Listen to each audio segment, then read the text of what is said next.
And I remember the moment I was out, I was walking on one of my favorite walks. It was a beautiful sunny day. And it's almost like a light just went on in my head. And I just felt awake. Susie, how did you find Carnivore? Well, Dave, first of all, thank you so much for giving me this opportunity to share my story. Things began back in 2021. I wasn't feeling real well, either mentally or physically. And I had had a rough 2020, like most people, and had gotten into some bad dietary habits. At that time, I was eating a plant forward diet. I was eating very little protein, relatively low fat, and had started doing a lot of snacking and got pretty obsessed with nachos.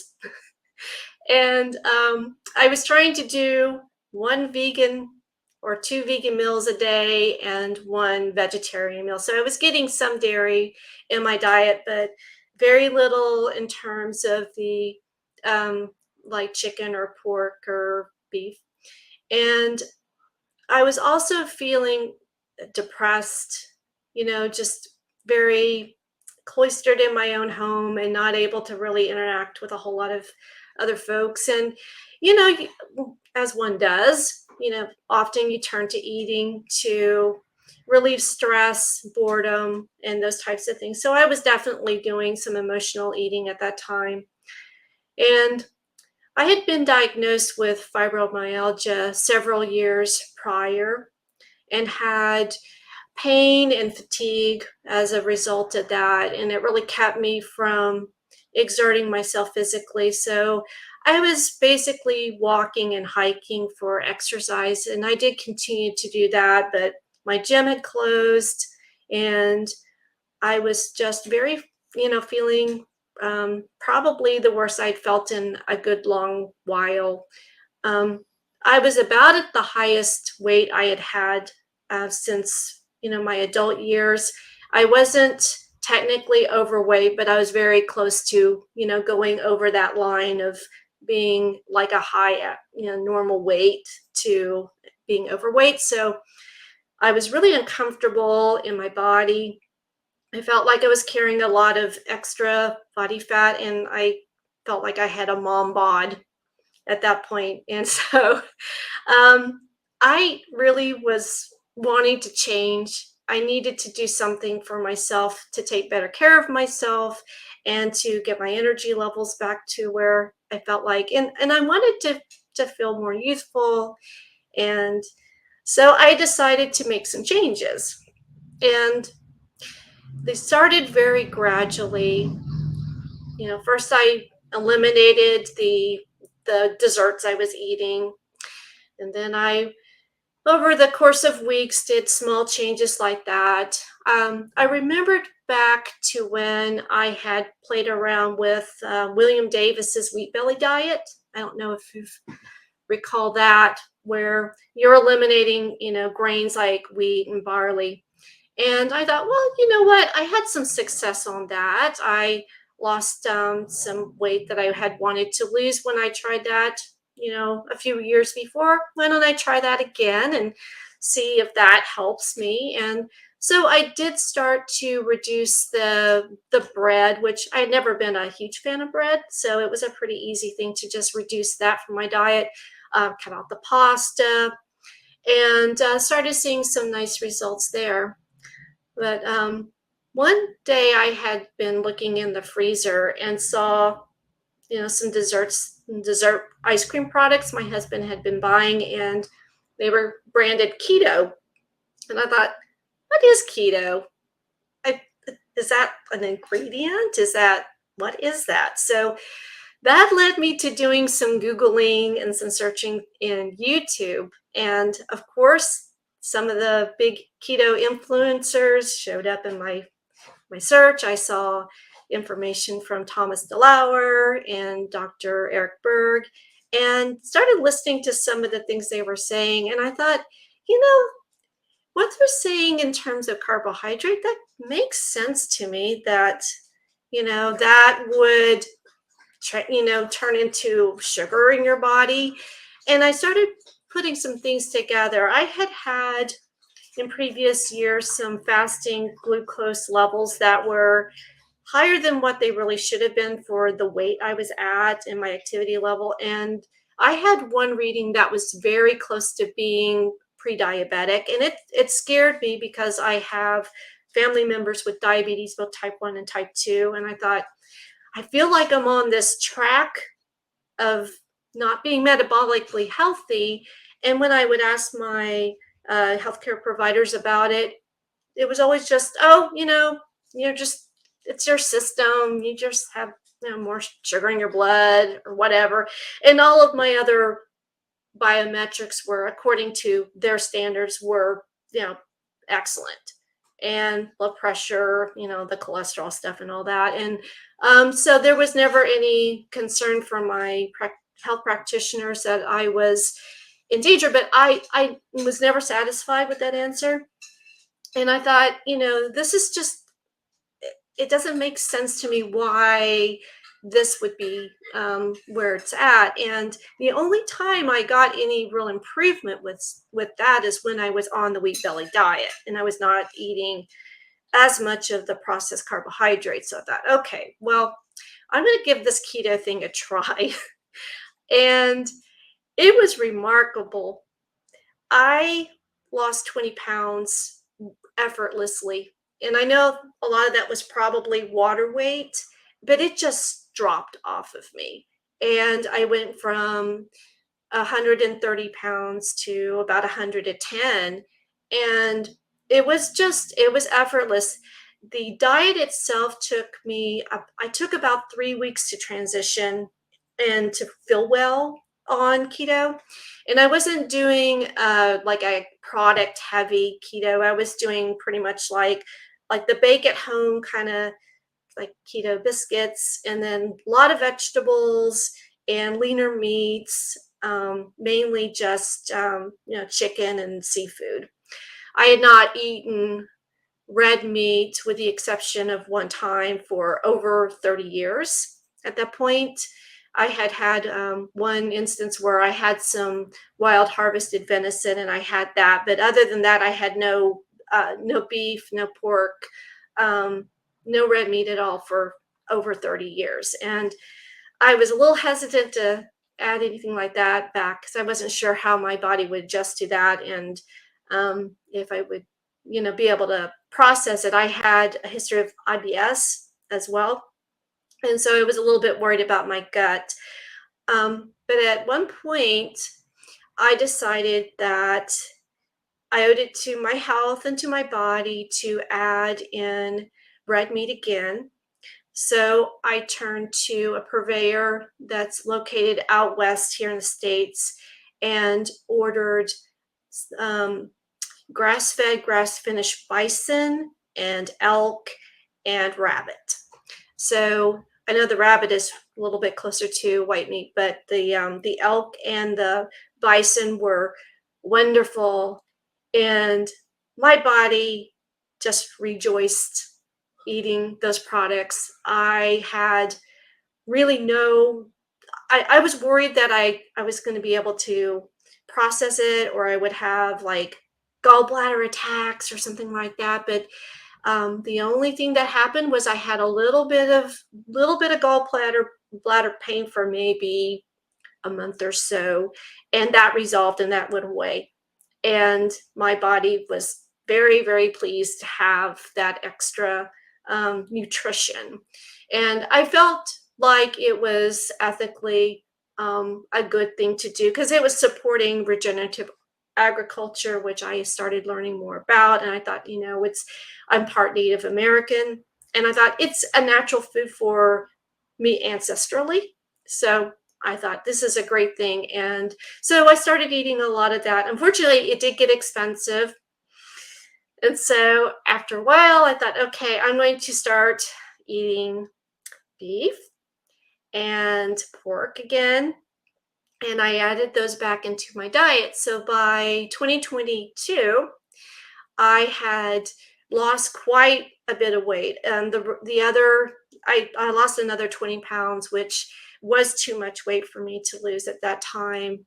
Um, I started having some hair shedding and hair loss towards the end of 2021 and excuse me, no, 2022.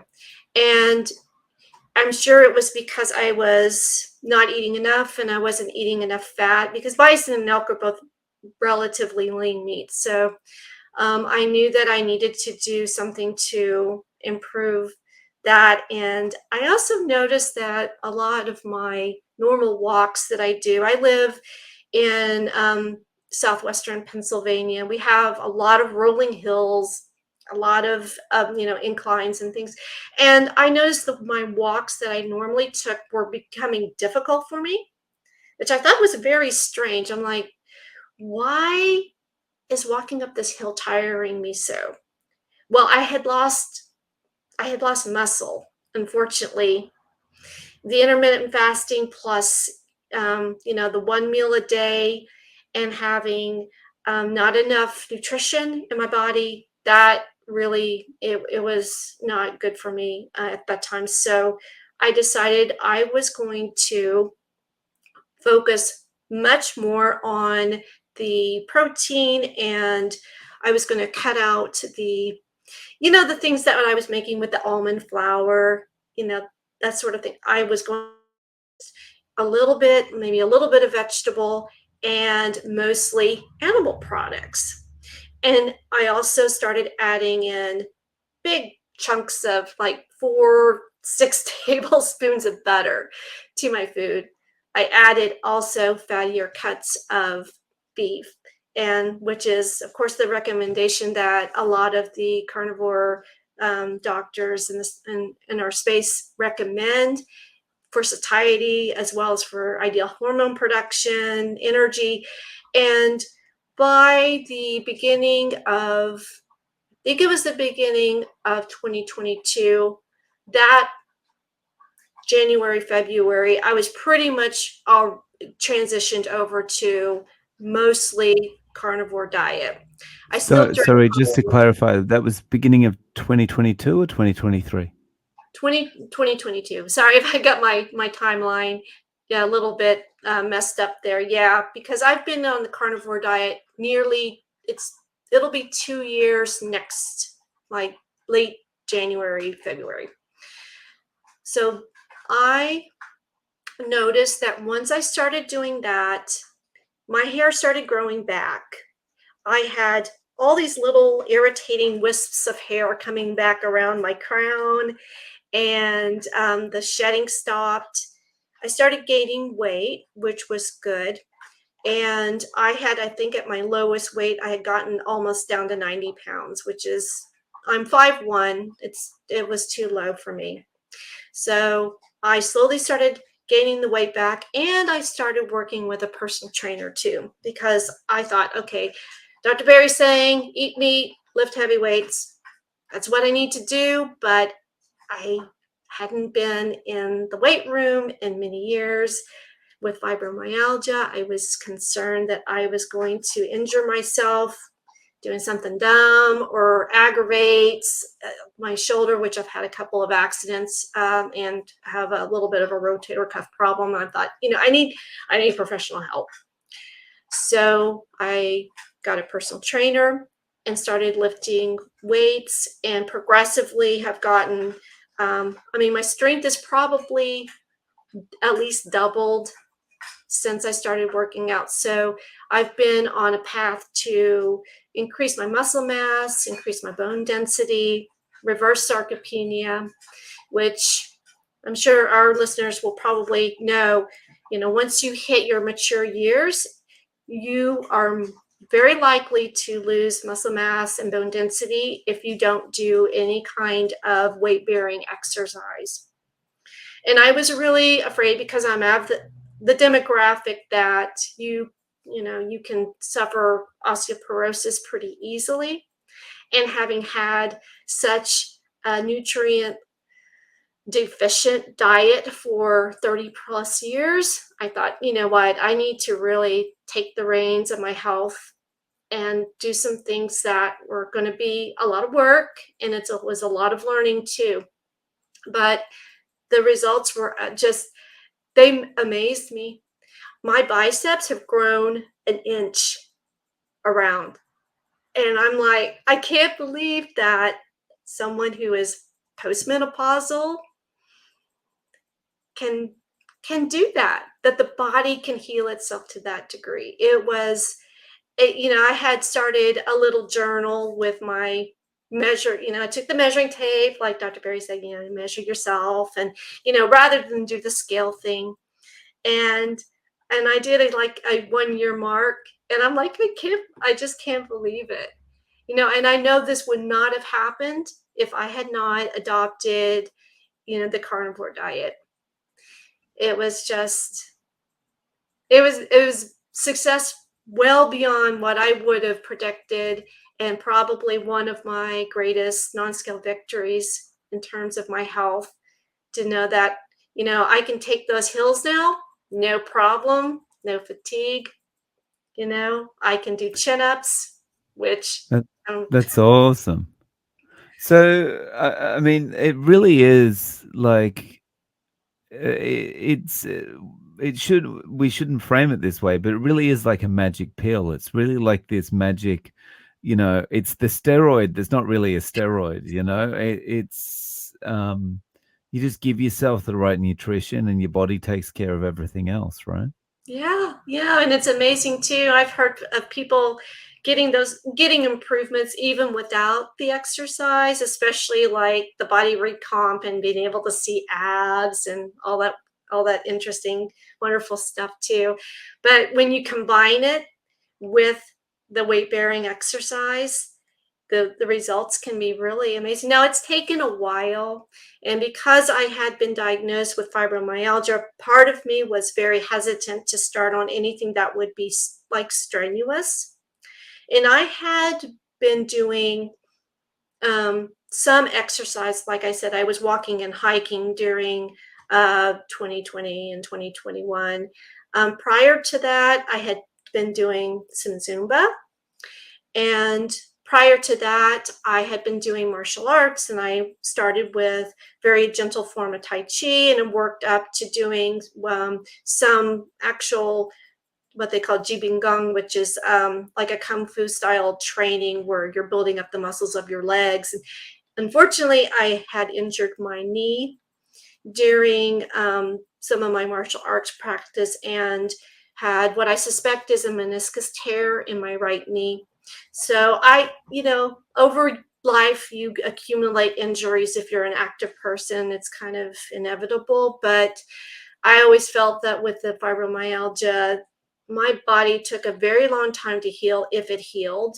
And the neural pathways are such, the pain pathways get kind of frozen. And even if the damage might not be there technically, the pain path is still there. My body will still give me pain, signals. And so I was really anxious to get professional guidance on how to train my body.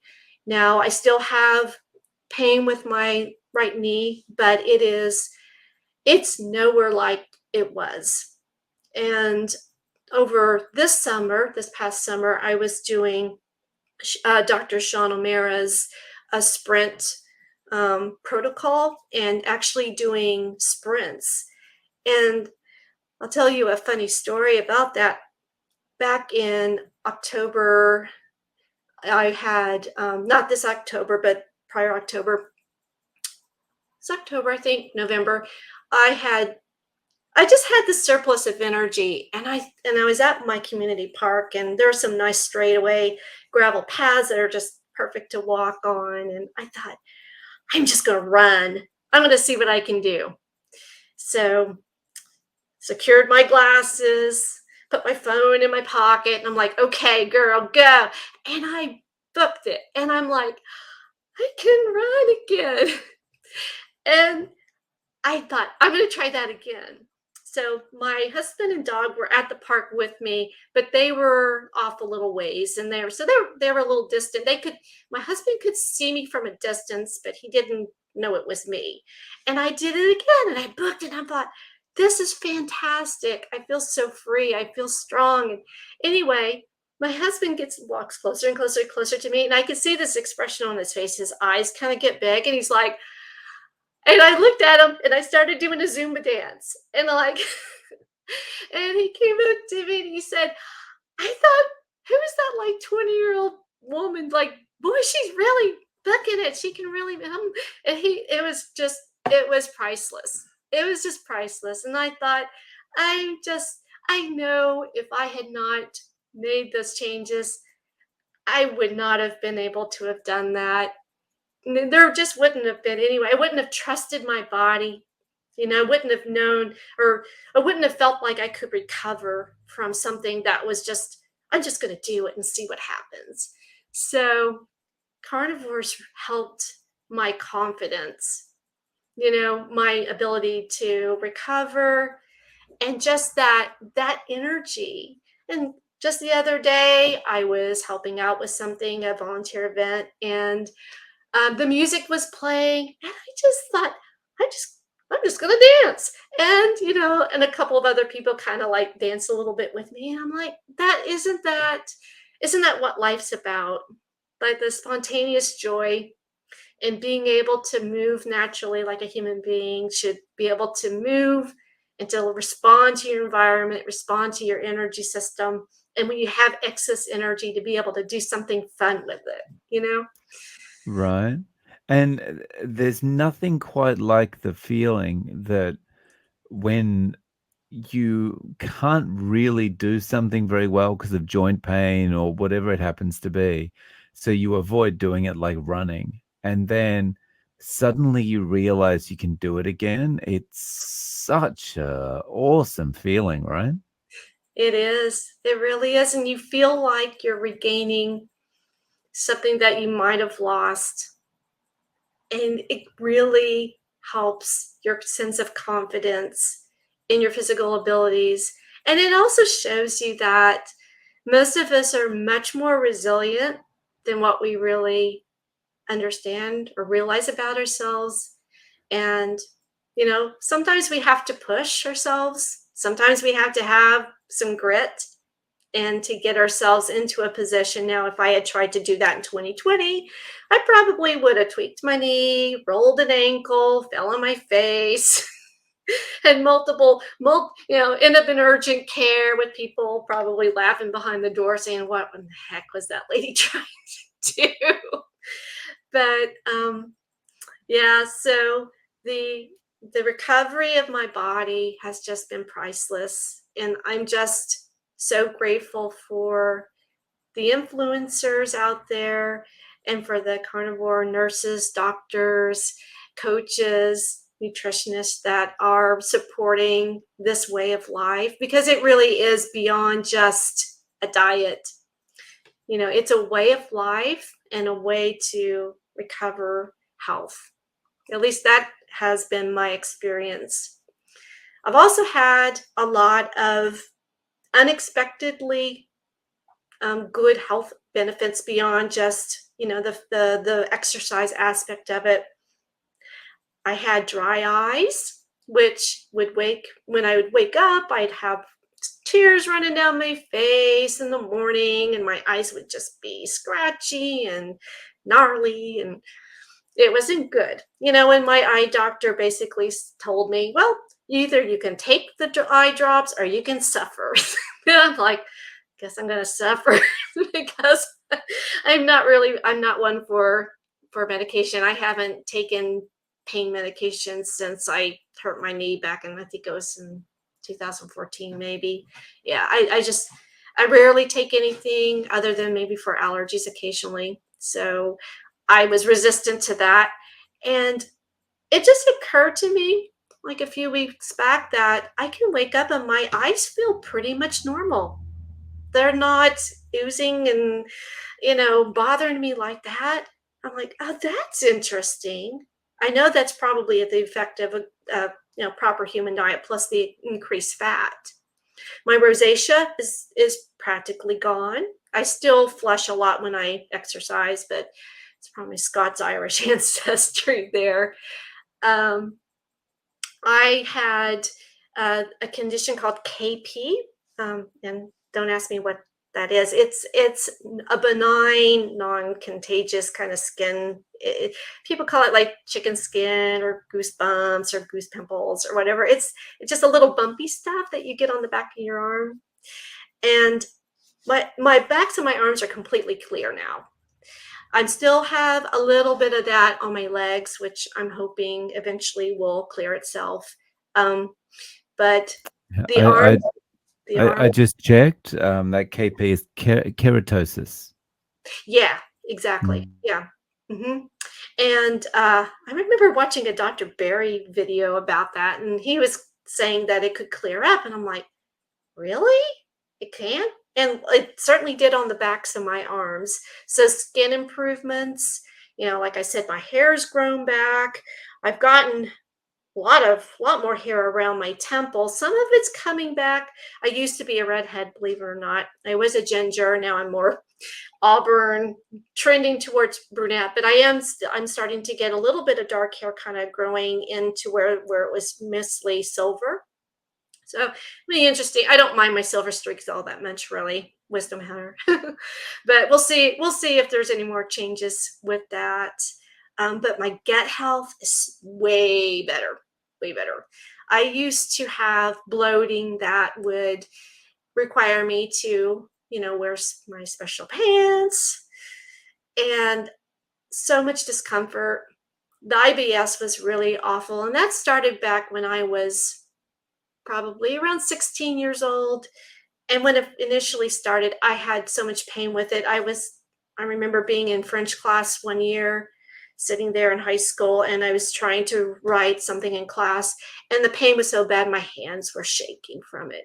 And that had been something I thought, well, that's just because I have fibromyalgia and all those symptoms kind of cluster together. And it was just part of, dealing with that.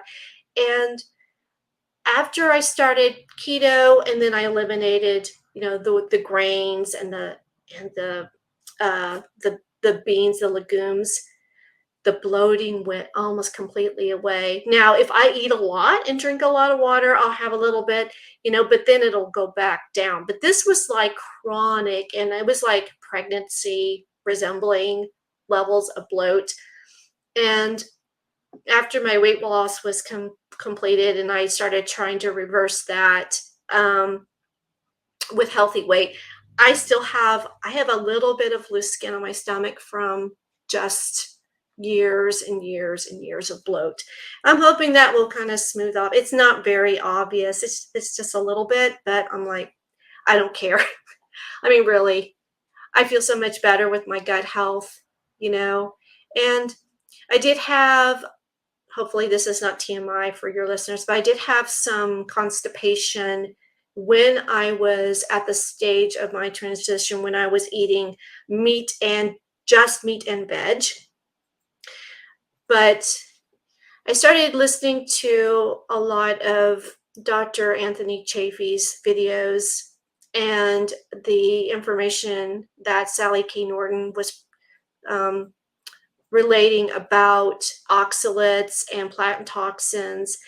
And it occurred to me, sometimes when I eat plants, and I listened to your video today about the bok choy. I was really obsessed with bok choy. I love that stuff. I mean, I was like, I could have worked for the bok choy council. I was said, yeah, I'll volunteer for you because I love that stuff. And I thought, I don't think the plants are really helping me. I really don't. And once I eliminated most of the plants, I would say the constipation is not constipation. It's just I don't need to use the bathroom all that often. I know some people are like, well, every day or three, there's debate about like what is healthy, but I go when I need to, and it is not terribly often, but I don't feel uncomfortable. And if I ever get to the point where I think, maybe I just eat more fat, and it works like a charm. But the plants that I have now, so everybody knows I am not a pure carnivore. So don't come for my card, but I do drink coffee. I will have sugar-free, no sugar mustard on my sardines because I just still need a little something on the sardines. Occasionally, I will have tree nuts or nut butter, but that's about the only like plants that I can. Well, I'll have tea as well. Sometimes like peppermint tea or tulsi. I can tolerate those, but the last time I tried to have a little bit of like pickled onion or sauerkraut, I didn't really feel that great afterwards, and I could tell my gut was reacting to that. So um, I'm probably going to be very cautious about any other kind of plant introductions.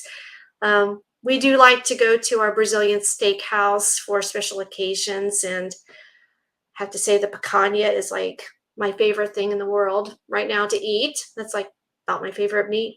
But there's an excellent smoked salmon on. They have like a cool bar with salads and fruits and things like that. And the salmon will have capers on them, and I will eat the capers.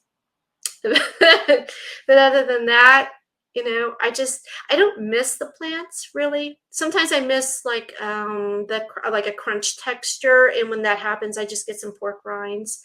But I don't miss fruit at all, which kind of surprises me because um, I I do like sweet flavor, but I don't particularly like fruit. And even when I was in my plant forward phase, it was rare for me to eat more than one piece of fruit a day. I almost kind of did it just out of obligation to say, well, I'm eating fruit, but I'm just I don't miss it at all, not at all. Um, I don't I know. understand that feeling Yeah, altogether. Yeah, I was never a fruit person myself. Sorry. and it's strange, when you if you go back and you start thinking about like the other day, I had a very strange experience where I was walking into the grocery store, and of course the first section that I'm passing through, excuse me, produce and flowers. I usually stop and I pick some flowers up. And so I'm passing through and I look around and I'm like, look at all the colors. Oh my goodness. Like it never really dawned on me the visual appeal that a lot of the modern produce has. And it's arranged in such a way that, you have the reds interspersed with the oranges and then the greens, and then some of the produce, some of it's tall and some round, and then different shapes. And it's like this whole palette, like this mosaic. And I'm like, wow, I used to think all this stuff was food. And I'm like, it's interesting the food science that goes on with all of this stuff and just how visually appealing it is. And you look at meat, it's very simple, unless you're looking at maybe something that's processed, or something that's like as like ribs or something. But when you're going to the store, you're just looking at all of these meats and a lot of it's very uniform. You have the fat part, which is a little whitish or yellowish, and then the red, and so the palate's limited. And you know it, the food science is really disturbing. And I remember listening to a lot of information from low carb down under, low carb MD, um, interviews with Nina Teicholz, and the information now that is known within our community about Ansel Keys and the research that has gone on, and all the things that are still perpetuated by big agra, and it's very disturbing. It's one of those things that I wish we had a class in, you know, middle school, grade school, high school, for people to really realize that the food industry has an enormous impact on what you as a person eats. Mm. through advertisement, through nutritional guidelines for, you know, many countries, through what your doctor is trained or not trained in. And it is very difficult to get yourself out of that paradigm. Yeah. I feel one of the most disturbing, but it should have been obvious revelations I've had is that the food scientists or the researchers that are working for big food really like the HR department of any company. So you go through your working life thinking that HR is actually on your side. And then once you actually have a problem, you realize they're not on my side at all. They're on the company's They side. work for the company. And it's the same with the researchers and the food scientists and everyone that's working at these food companies. They're not there for the benefit of the consumer. They're there for the benefit of the company. They're there to make the food as ultra palatable as possible and as addictive as possible. Yeah, yeah, because it's driven by profit. And when that happens, you know what happens to human nature. That's right. So,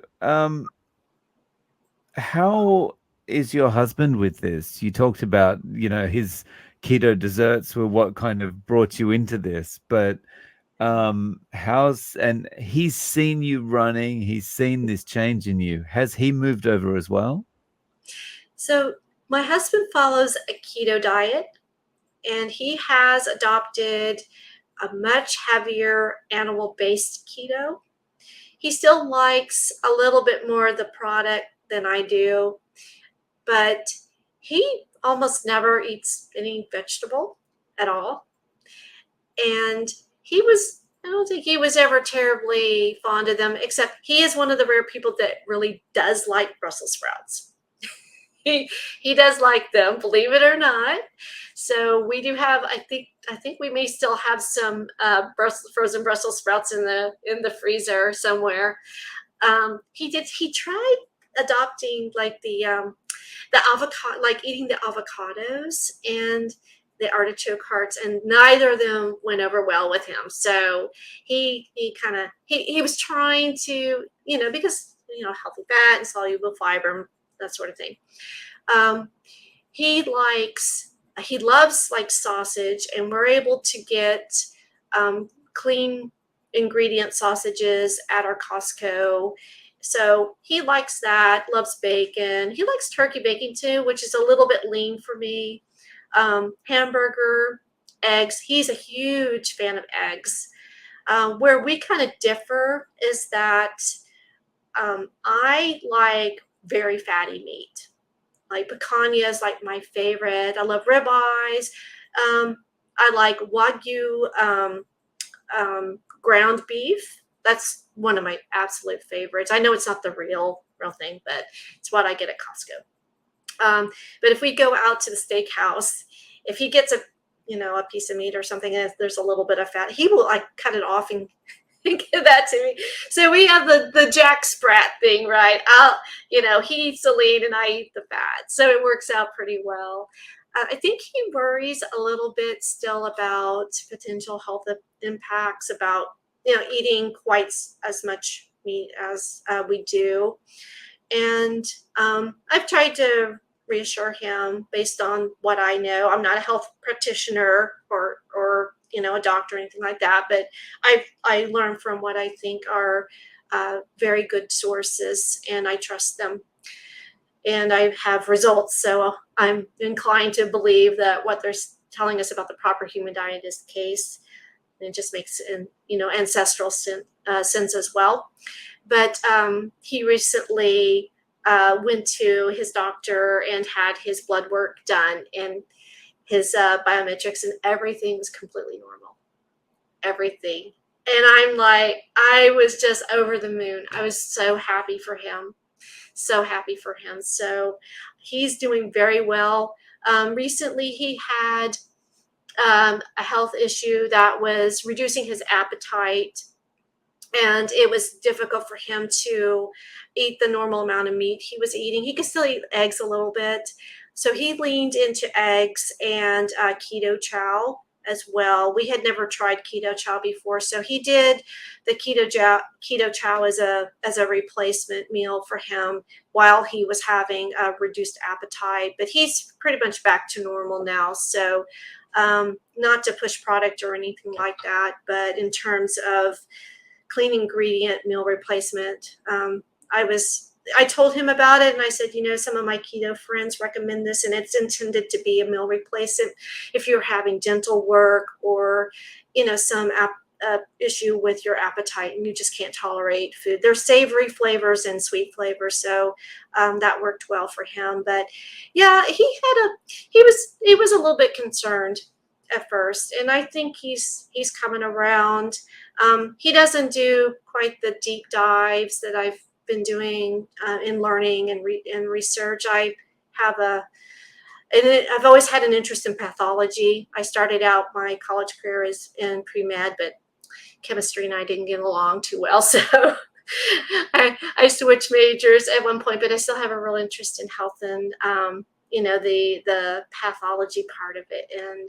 And I have to say, the whatever risk there might be, which is, according to sketchy research, it's, I wouldn't go with it, but I think it's definitely worth trying.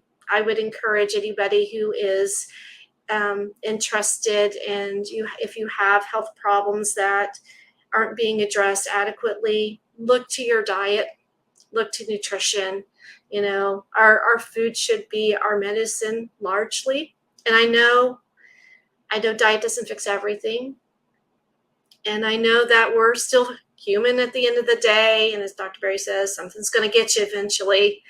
But there's so much that you can prevent and reverse based on anecdotal evidence and what we're seeing in this space.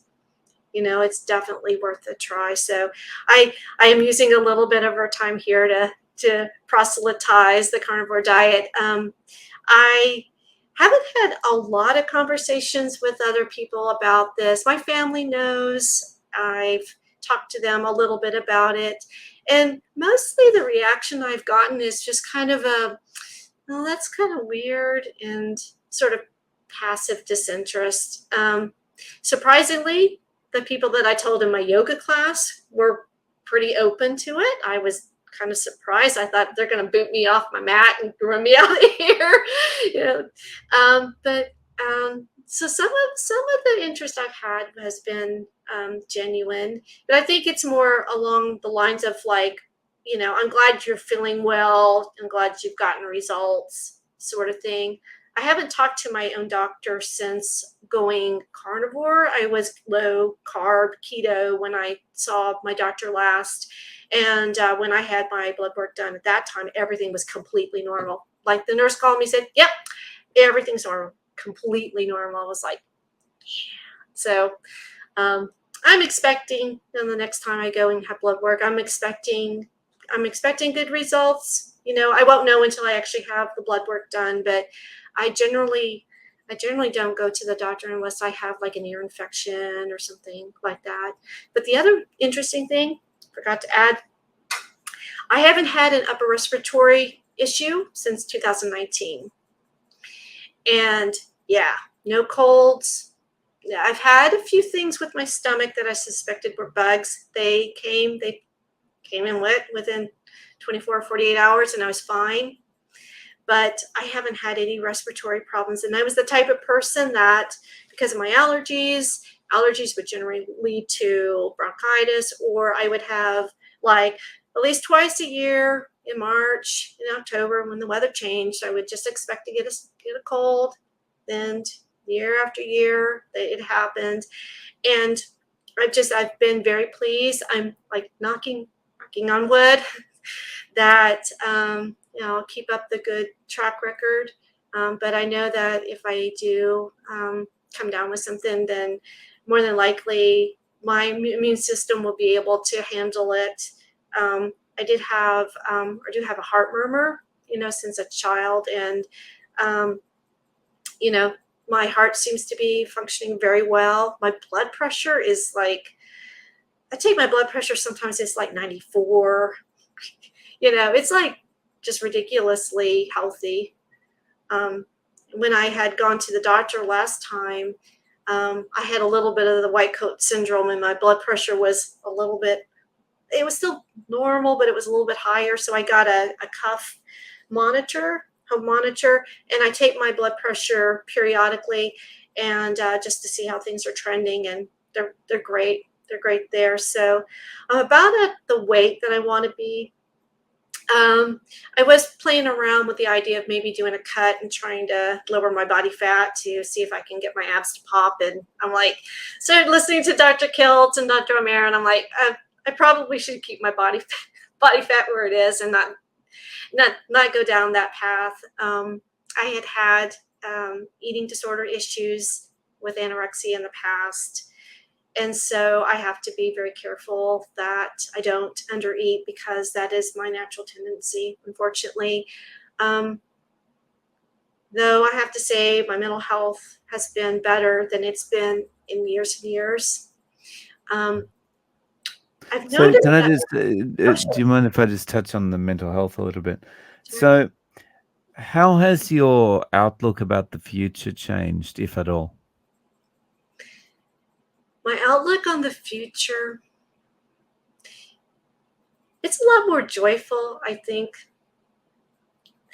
I don't know that I would call it hope necessarily, but I know that what I've done for myself has been worth the learning and the effort. And should I want to take on a new project, take on a new hobby, more than likely I'll have the mental clarity and the energy to do that, provided I continue to take care of myself and sleep well.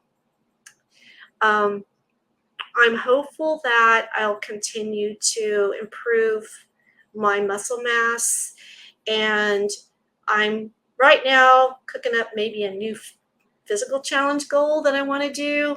I'm not gonna say right here because I don't want to commit myself to something crazy, but um, and it's nice to think that I could possibly improve from where I'm at, and maybe I can get a little bit more hypertrophy going on in my upper body, which has, since my eating disorder issues, I lost quite a bit of muscle in my upper body. My lower body's always been pretty strong, but I'm slowly reclaiming my strength with that. So I'm also more hopeful that I will be able to better develop my leadership skills too. So what I've noticed is I have been much more willing to put myself out there, both in work situations, social situations. I have much less social anxiety. Really, it's really remarkable to me that I could get on a live stream, participate, or be on camera. And when I dance in Zumba class, I'm in the front row. And there would have been a time I'd never have done that. Never. Just my shyness and insecurity would have prevented me from doing that. So I'm hoping that I will have more opportunities to develop my leadership skills and be more and more comfortable. Not that I have public speaking goals necessarily, but I want to know that if I have a challenge like that in front of me, I can do that competently with a minimal amount of nervousness and have like a natural delivery and a good way of communicating with people. So I'm a little bit on the neurodivergent spectrum, and have had times when I really wanted to interact with as few people as possible, except for my husband and maybe a friend or two. I really wanted nothing to do with people. And I would get very, very introverted at time and have a lot of social anxiety. And being free from a lot of that, I mean, I'm looking at possibilities for personal growth too. It's amazing, right? It Yeah. really is. I remember when I had gone onto the keto diet, clean keto, and had gone through about 3 weeks. I didn't know about electrolytes, which I should have educated myself a little bit more. So I had some keto flu symptoms for it's probably 3 weeks or so. And I remember the moment I was out. I was walking on one of my favorite walks. It was a beautiful sunny day. And it's almost like a light just went on in my head. And I just felt awake. And I'm like, oh my gosh. It's strange to think of that moment when the brain fog lifts, but I experienced that. And it was incredible. And you Yeah. really you don't realize the degree to which your anxiety and depression and difficulty with focus, all those types of things really they dull your experience of life, the good things and the bad things, but you don't have that level of engagement with your environment, and everything just looked really intense.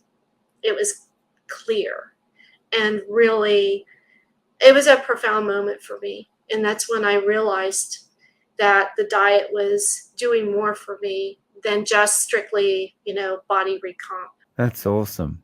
And yeah, things like depression and social anxiety, it's so kind of, it just closes you off so Yeah. much, right? So it's like, I maybe not in exactly the same context, but I've also experienced that kind of lifting, and it's just like, wow, that's everything looks different now.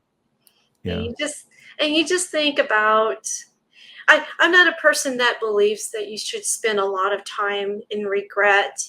If you've made a misstep and you ask forgiveness of yourself and others, and you should move on as best as you can. And it's really I'm a very forward thinking person. I don't spend a lot of time in the past, but it does make you think, what have I missed because my brain was not in optimal working order. But once you get to a point where the brain is working well, the hormones are better balanced, your sleep is getting better, you really realize you've pretty much have a second chance at life that is a much richer, rewarding life, whatever you choose to do. If you're spending more time with your family, you're pursuing personal goals, creating art. I did start an art practice. I sort of self-taught watercolor, and watercolor supposedly is one of the most difficult uh, art media to do, which I didn't know, and I wouldn't have done it if I had known. But I started doing little watercolors, and I'm like, I think keto positioned my brain to have just that little edge of paying attention and forming the hand eye coordination that it takes to. Now, I'm still probably beginner slash intermediate with that, so it's something I purely do for just for my enjoyment. But I had sat in meditation one day and asked myself, soul, like, what do you need? What do you want? Because I was having those like moments where I'm like, why am I here? What am I doing with this life? And it was just the word was just paint. I'm like, what? That's weird. That's what I did. And not to get into too much of a spiritual kind of woo conversation, but I do feel way more connected to myself and as a creative, like, I mean, as a creative being, not just someone who's a consumer or someone who's a family person or someone who exercises, right? I have that other dimension. And I think what we need to do is like form a new group called like the Carnivore Creatives, and get some people on there that are doing like the arts and photography and whatever kind of like music and stuff, and see what all of our carnivore comrades are doing in the art space. I think it'd be really interesting to see and see if other people have, stories of their artwork, like progressing or learning new skills, But that's another point where, the future seems very open. And I'm like, you know what? Maybe I'll try acrylics, or maybe I'll try pottery or something else like that and see what I can do. I Yeah. never thought at midlife I would feel like this. Hmm. I really like the idea of carnivore creatives, and with the improved focus you have on carnivore, I think um, being a creative, it just becomes much more therapeutic because you're able to focus more and you're able to get in tune much more with what you're doing and with yourself. Yeah, you really do. And I mean, part and parcel, getting in tune with your body. It's sort of natural. You would think, well, the other parts and aspects of my being that need love and attention. You have you have your body, taken care of. Hopefully, you get into a good rhythm with your eating and listening intuitively to what you need nutrient wise. You listen to yourself that way, and you can listen to yourself in other ways too. So it's a good way to connect to yourself as a whole person. Yeah. So, Susie, do you have social media like a YouTube or anything if people want to reach out to you? I don't have much in the way of social media presence. I am on Facebook. I'm kind of a social media OG. So I'm out there on Facebook if anybody wants to look to message me or get in touch. But I am on some of the live streams, and I like to float around to, some of the live streams. So I'm out there too. But I'm always So, happy to chat. is it okay to share your full YouTube handle just so people know who I'm talking to? Like, can we mention it? Sure. Yeah. I'm Susie Underwood. Plain and simple. Okay. So, Susie Underwood, that user you've been chatting with in the live streams. This is Susie here. Yep, that's the Susie. Cheers, Susie. Thank you so much for joining us and sharing your journey today. I really appreciate it. It's my pleasure. Thank you so much to you, Dave, for what you've done for the community and spreading the good word of carnivore. You've helped a lot of people tremendously, and I know that it will be paid to you in full, and many blessings to you. Thank you.